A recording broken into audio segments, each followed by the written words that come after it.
ببینید آقای رشید پرور، من برای اولین بار بود که محمودی رو دیدم، احمدی نژاد رو دیدم. ببینید ما رو افطاری دعوت کرده بودم، ما خب دیگه هر جا موف باشه میدویم میریم میخوریم. من بودم، الناز بود، به چند تا سلبر پیتی ها هستن اینا مفخورا بیکاره ها، ما همه رفتیم اونجا و دیدیم که ایوا محمودی احمدی نژاد اونجاست. ببینید من که اصلا همونجا احساس خونسا بودم بهم دست داد. میدین چرا؟ چون من سیاسی نیستم، من نه سوادشو دارم نه استعدادشو دارم، نه میتونم بخونم بنویسم، تا شیش اینا بیشتر نخونم. آره من که اصلا حالیم نبود که چه خبره اینجوری که مثلا که همونجا گفتم یه احساس خونسایی و اینا.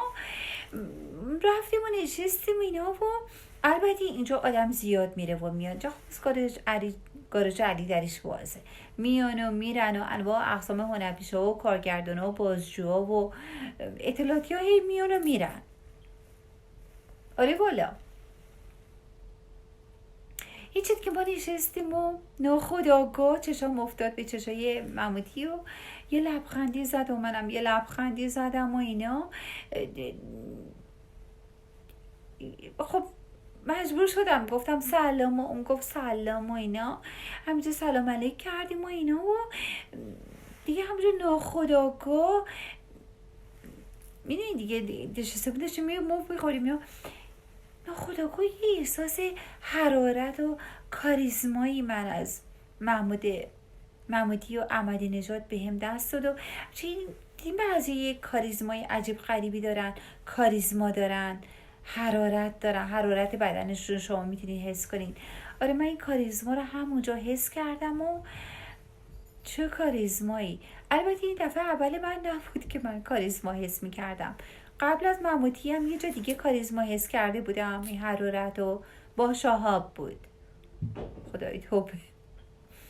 آره دیگه گفتم که این ماجرای افطاری و کاریزما و حرارت بدن و اینا رو براتون بگم. خیلی خوب بود این کاریزما. بله آره دیگه همین دیگه، فعلا برید خداحافظ تا کاریزمای بعدی.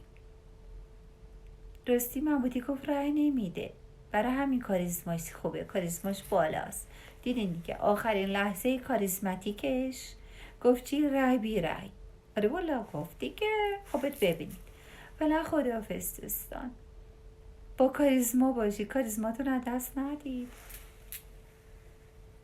بای.